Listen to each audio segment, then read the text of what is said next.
Ladies and gentlemen, please take your seats. The show is about to begin. Hi, I'm Jeremy, and with Terri, we're the co-CEOs of Harvest Earnings. And you can be a fly on the wall as we talk about business practices we love and even more fun, the ones we don't. Hey, Jeremy. Hey, Terri, how are you? I'm good. So last week, Lily and I went to a Galentine event at our local bookstore. And, while I was browsing with my lovely glass of Veuve Clicquot, I noticed a section for high school students. So all of the books that like AP English requires them to read or whatever. And 1984 was in there. And I thought, I haven't read that in a very long time. I don't remember it all that well. I did go see the Broadway play, which was horrifying, but thought, I should reread 1984. So I actually sort of read it in double speed, which is ironic because, of course, double think is a term that George Orwell uses in the book. And I was reminded then, of course, of groupthink, which then reminded me of a chapter in our book, which isn't quite following the synapses.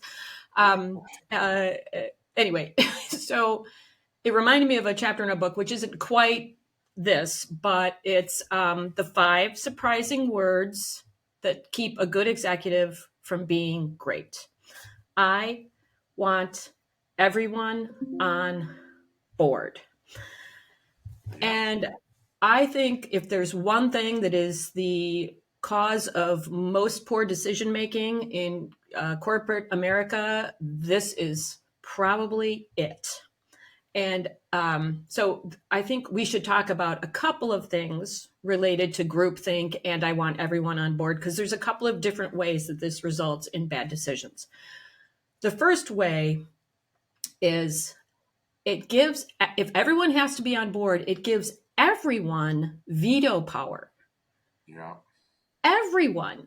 And so as we see all the time, people have different motivations.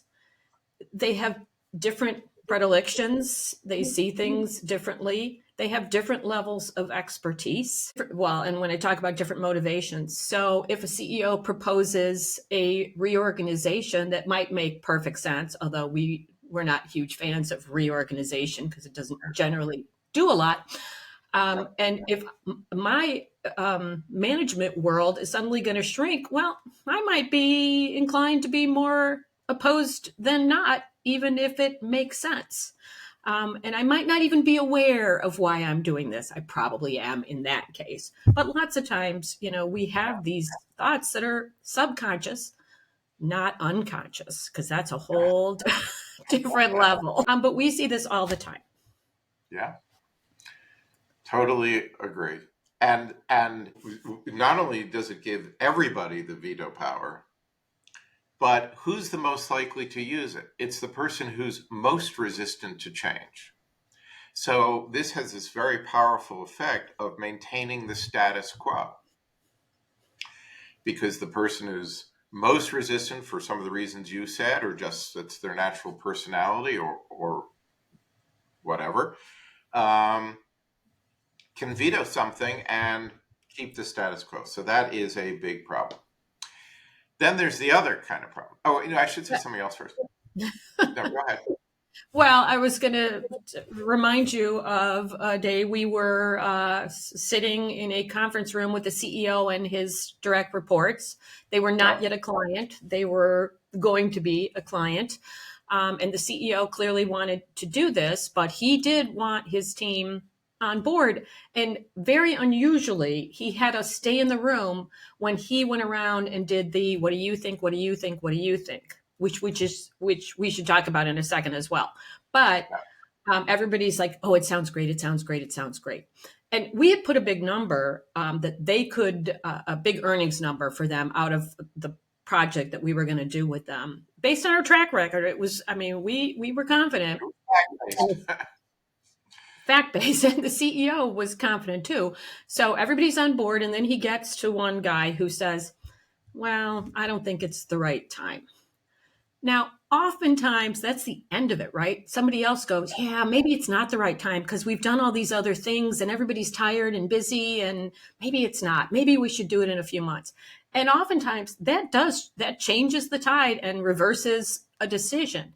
But unusually in this case, the CEO pushed back and very publicly, and said, well, he referenced the number and said, we need these earnings. We need them now. Do you have a different way of coming up with these earnings if this isn't the right time? And the guy did not. Yeah. And Yeah. the project continued. But it is very unusual to get pushback in that situation, even from the top of the house. Oh, absolutely. Well, and as we were talking the other day, I mean, this is their sales guy, and often the CEO doesn't want to, make their top revenue getter feel bad or feel disenfranchised or not feel respected, and so they back off. Revenue getter, that's a new one. Yeah, revenue generator. Producer is more commonly Yeah, used. or generator. A bit of more. Yes, generator. Revenue getter.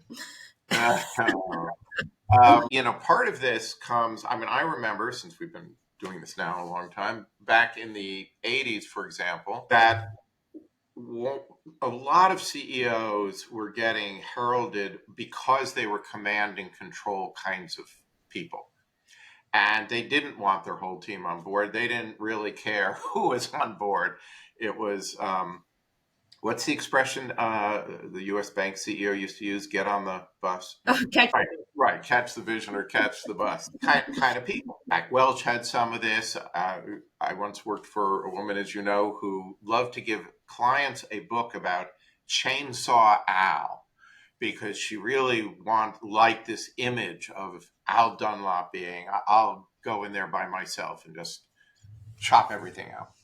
Wasn't he disgraced at some point? He was. Yeah, there was an accounting scandal. We were Oh, really, my. yeah. He lied about how they booked their revenues. So this view of command and control then had a backlash, because obviously it doesn't utilize the full talent of an executive team or a company if you just have one person who says, I'm just making all the decisions. So boards started looking for a different kind of leader, and books started being written about, and consultants started talking about leaders who are collaborative and believed in teamwork and weren't just command and control. And that was great. That made a lot of sense. But it feels to me like the pendulum has now just swung a little too far, where people want unanimity and to really avoid conflict. And that's what we're addressing here. We love collaboration, but it's got to be the right kind. Sorry. And one ironic thing is they didn't want command and control, but it still often leaves the decision in one person's hands. It's just not necessarily the CEO. It's somebody on their team who says, not now, or not ever, or whatever. And when people hear this from us, I want everyone on board is bad, they think, oh, well, you guys aren't, supportive of collaboration, which of course we very much are. It's a huge part of what we do with companies in our project. But it's collaboration that is 100% fact-based, and it's the people who are relevant to a decision weighing in. So if an idea has a legal ramification, you get the buy-in from your chief legal counsel, but you don't ask that chief legal counsel how she feels about, whether it's a good marketing idea, because that's not her expertise. So you ask people to support with facts their relevant area contributing to the decision of whether or not to do something. And that's huge and powerful. I think lots of executive teams, or, it could be a supervisor and the people they're supervising, but groups think they are already very fact-based and analytical, because there's a million spreadsheets created in every big company. There's all kinds of analyses being done. But I don't think people realize how often decisions are being made without real facts about that decision, because it's hard to get those facts on the table often. Like some senior, respected, experienced executive says, you know, I don't think this is going to have effect A. I think it's going to have effect B. And it's very hard for their peers, certainly really hard for their subordinates, and even hard for their boss, often, to sort of publicly call them out and ask, how do you know that? Because, you know, there is certainly the phenomenon of, oh, well, we did that 20 years ago. Well, we did. You've heard me tell this story many times. We were working with a utility, and somebody said that we've already tried that, took the idea off the table. And because in our process, we don't let that go, we did say, well, when? And it was 17 years before. Now, Yeah. things move slowly in the world of utilities, but 17 years, come on. Yeah. Yeah. And so that kind of behavior means that you sit there and everyone's going, okay, if this experienced person whom we respect shares an opinion, that we're going to treat it as a fact. And there have been so many times when we've pressed people, or people within the company have been given sort of the permission to challenge. They discover that the facts are different. And even the person who had that opinion goes, oh, I didn't realize that. Well, if that's the case, then now I have a different opinion. Yeah. So you need to go ahead. Well, we should probably talk about the other problem Yeah. that results from this. More the traditional. We've talked about, I want everyone on board, giving everybody veto power, but the traditional groupthink is not that. The traditional groupthink is go along to get along. Right. Or when we did a project in Minneapolis, we learned all about Minnesota nice. This, and I know it's because you thought originally it's because Midwesterners were nice, and yes, you all are, but yes, we are. Turns out that's not what that meant. I don't think that phrase meant what you thought it meant. Listeners who are fans of The Princess Bride. What it meant was essentially everybody a culture gets developed where people want to agree with other people, where they don't want to have open conflict. So maybe the boss suggests something and everybody goes, yeah, okay, yeah, we should do that. So it is the appearance of unanimity. And now the decision goes forward. But in fact, the boss hasn't avoided conflict. They've only avoided conflict in the room at the moment.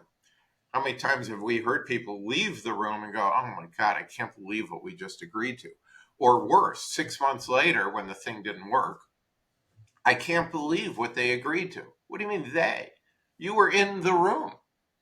But there's this feeling of we're all, we're going to be a team. We're all going to take the hill together, and it's my job to support whatever way I think that the wind is blowing. So there's a couple of solutions. I'm going to talk about one. I'm going to ask you to talk about the other one. Right. So the first one is one we talk about often. That is the obligation to dissent.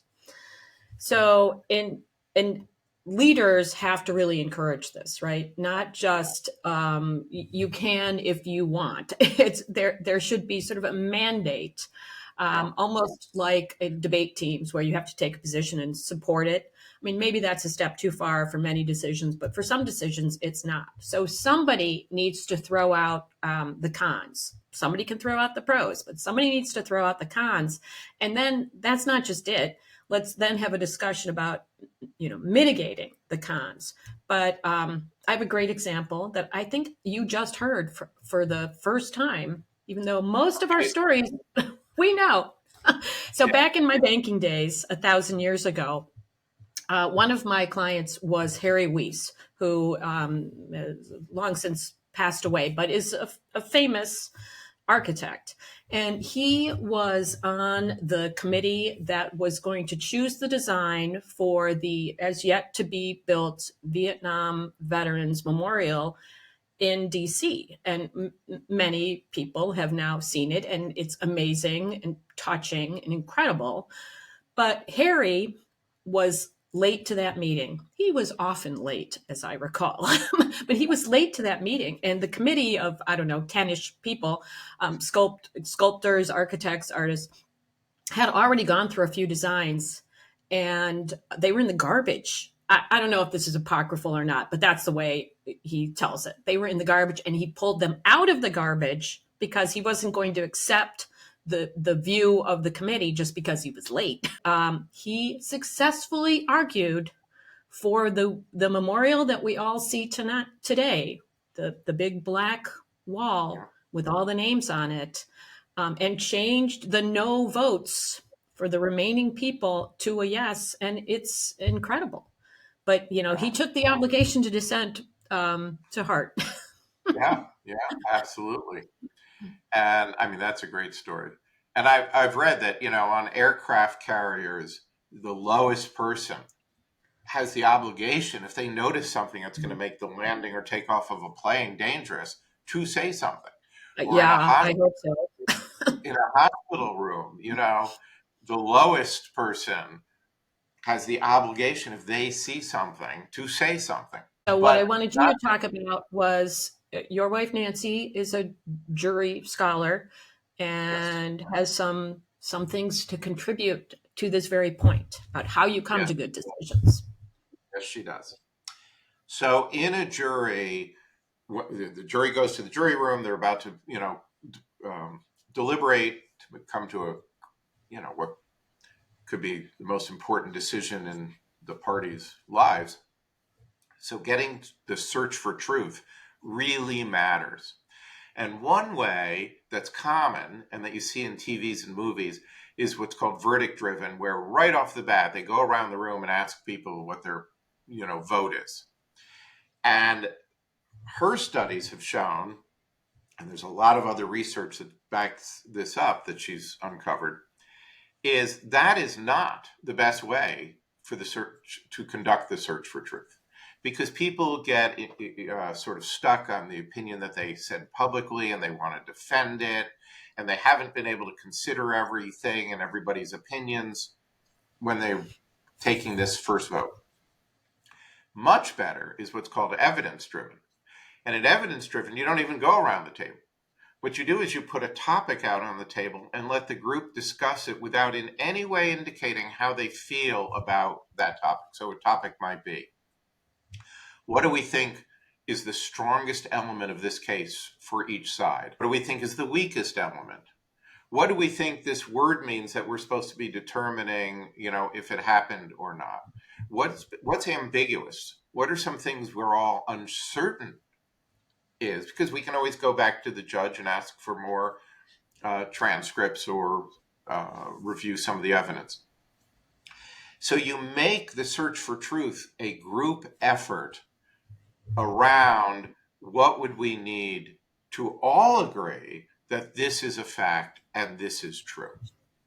And that's why juries are unanimous.